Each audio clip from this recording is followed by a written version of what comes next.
Okay, let's unpack this. Forget spring training, forget hot stove league rumors. The most intense, high-stakes trade negotiation of the late 1990s. It didn't involve general managers talking about prospects. No, it involved a whirlwind of immigration lawyers, political lobbyists, and this frantic attempt to redefine humanitarian parole. And the entire operation centered on the destiny of just one pitcher, Orlando El Duque Hernández. Right, and we are going far, far beyond the box score today. What's so fascinating here is that his entire story is really a case study. Yeah. It's about how immense human talent can force, political and legal systems to just adapt. Yeah. His journey began with this desperate choice. It was made just after midnight Christmas Day 1997. And that choice landed him squarely in the crosshairs of a policy defined by, brutal, almost biblical simplicity. Wet foot, dry foot policy. Exactly. That policy implemented back in 95, and it ended finally in 2017. It's really the antagonist of this whole story. For you listening, what did that distinction, wet foot versus dry foot, what did that actually mean for Cuban migrants? Well, it meant everything. It meant that the line between sanctuary and immediate, often terrifying deportation was the water's edge. Literally the edge of a wall. Literally. Yeah. If the U.S. Coast Guard intercepted you at sea, you had a wet foot, you were detained and sent back to Cuba. The policy, was designed to discourage these perilous sea voyages. But if you made it. But if you managed, through sheer luck or whatever, to reach U.S. land at dry foot, you were granted sanctuary. You'd usually get humanitarian parole under the Cuban Adjustment Act, so geography was destiny. That's the critical legal framework. So our mission today is to understand how El Duque, who was definitively intercepted at sea, he was undeniably wet. How did he manage to beat the verdict that the sea had delivered? How did one man, pursued by the Yankees and fueled by the Cuban exile community, force a diplomatic third option that let him go from a state fugitive to a World Series champion? To really get the gravity of his decision, you have to understand his status back home. Oh, absolutely. He wasn't some utility player. He was the crown prince of pitching, a flame-throwing, high-kicking maestro for the capital city team, the Industrials. He wasn't just beloved, he was a state asset, a symbol of national honor who helped them win championships. His celebrity was huge. Immense. But Cuba's baseball structure is the key context here. It's not a professional league in our sense. Players are state-managed. They can't leave. Right. They're constantly monitored, and their performance is tied directly to the nation's political pride.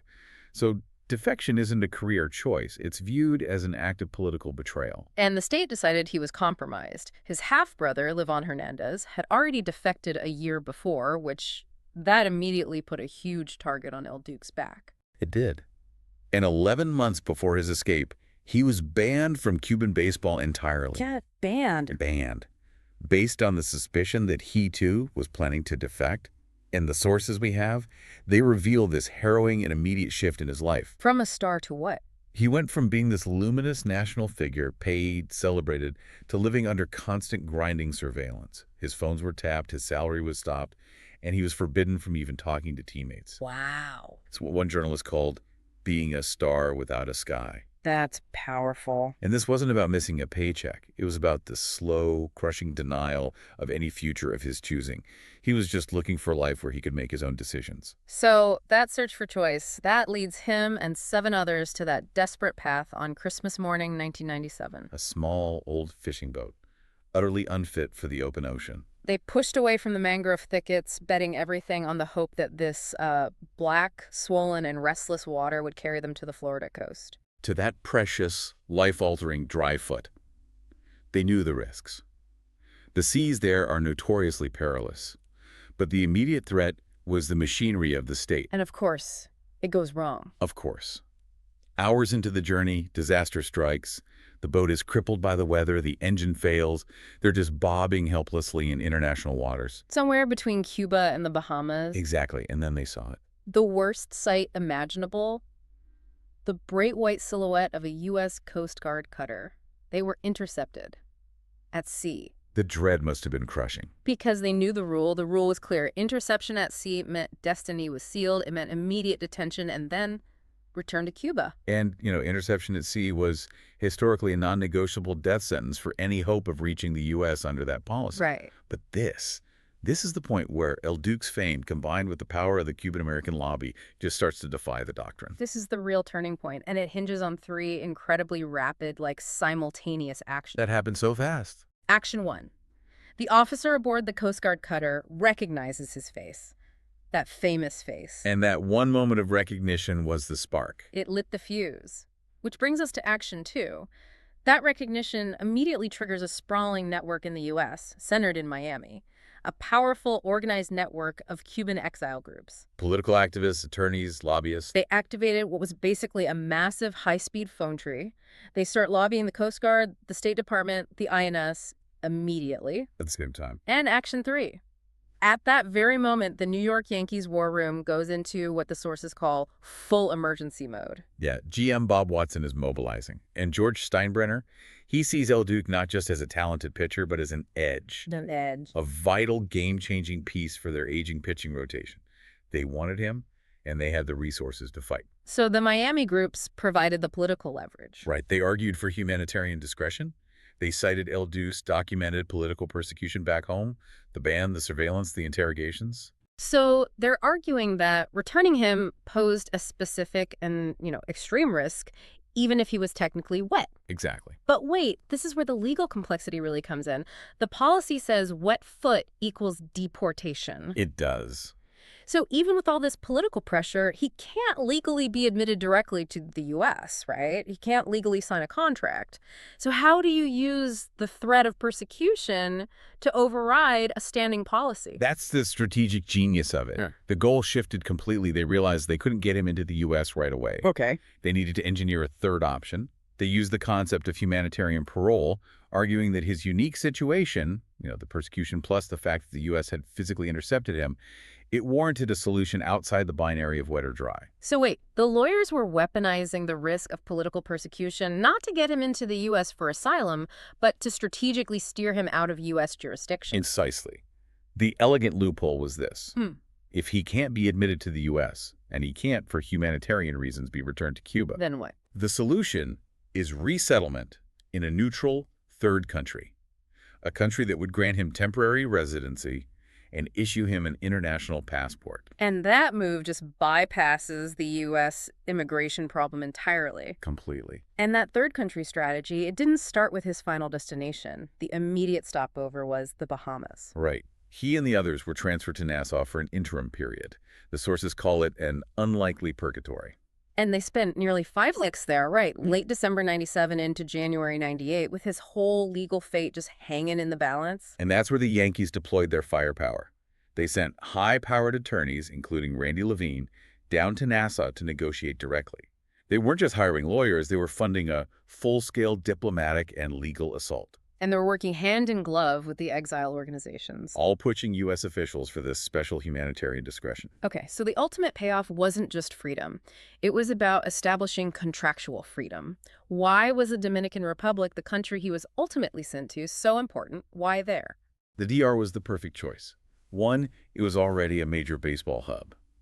But, more importantly, it addressed the specific MLB rules for Cuban players. Ah, okay. See, under the rules at the time, if a player defected and gained U.S. residency, even parole, they often had to enter the amateur draft or face certain signing restrictions. So by gaining residency in the Dominican Republic, he became an international free agent. Ah, so that's the definition of true free agency we kept seeing. He wasn't restricted by the American system. Exactly. It allowed the Yankees to sidestep the draft rules and sign him immediately to the massive contract they felt he deserved. His freedom was secured not on American soil, but through this brilliant legal and diplomatic dance in the Caribbean. And on January 28, 1998, he was cleared for travel. And once DR residency was secured, the path to Major League Baseball was wide open. And that whole complex choreography leads him directly to the pinstripes. On March 23, 1998, the Yankees signed him. A 4-year, $6.6 million contract. A massive deal that reflected his talent and, I guess, the risks they took. Absolutely. The man who should have been sent back to Havana was now wearing the most iconic uniform in sports. It's incredible. The Yankees knew they were getting an artist, but one forged in a really difficult system. His style. It was immediately polarizing for scouts. That famous, impossibly high leg kick. My kick, yeah. It wasn't just showmanship to hide the ball. The sources suggest it was an act of defiance, a physical rejection of the control they'd put on him. It was a fusion of the old Cuban pitching school and the clandestine training he did after he was banished. David Cohn, his teammate, he summed up the difficulty of facing him perfectly. What did he say? Cohn said, "Hitting El Duque felt like trying to read a novel where the author keeps switching languages. That is perfect. You just couldn't read his mechanics. They defied physics, scouting norms. He was all deception." Psychological warfare on the mound. And the adaptation he made was phenomenal. I mean, he arrived in spring training having barely pitched competitively in over a year. And yet he was immediately effective. His MLB debut, June 3, 1998, at Yankee Stadium. The atmosphere must have been electric. The whole city watching this refugee myth come to life. And the result was just immediate dominance. 7 shutout innings, 5 strikeouts, only walked 1 batter.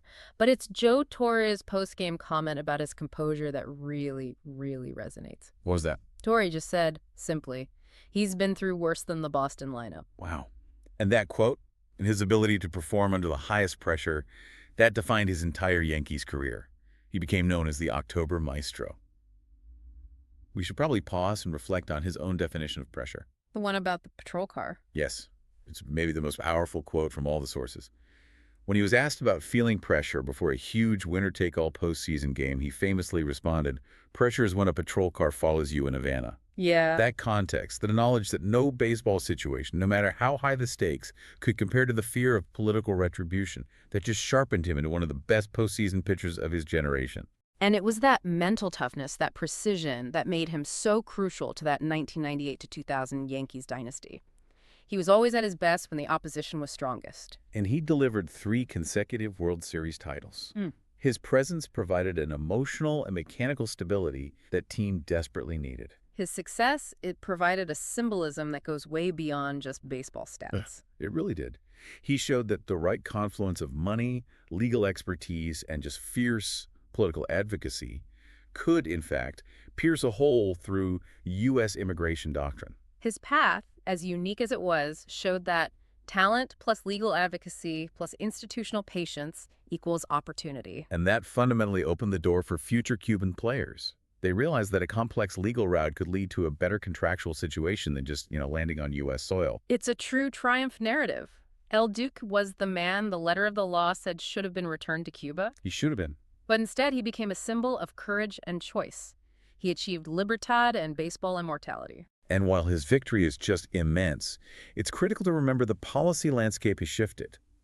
The specific legal pathway he used, that combination of interception, political pressure, third country resettlement. It doesn't exist anymore. It doesn't. The wet foot, dry foot policy was officially ended in January 2017. His story really reminds us that immigration stories, especially with high-profile figures, are never just about numbers or geopolitical chess moves. No, they're about individual human cost. And the intense lengths people will go to in pursuit of a life of choice. El Duque carried memory, hope, and a baseball that truly defied borders. He built a crucial bridge, allowing future generations of Cuban ball players to see a potential path forward, even if the specific rules of the game have changed since then. El Duque once said that what he wished for young Cuban players was not for them to escape, but for them to be able to choose. So, if the choice between freedom and exile used to be determined by a single wave hitting a rock on the floor to shore, what does it mean when the current system forces similar high-stakes choices through complex global bureaucracies and strategic legal loopholes instead of the open sea? That's the real puzzle he left for us to think about.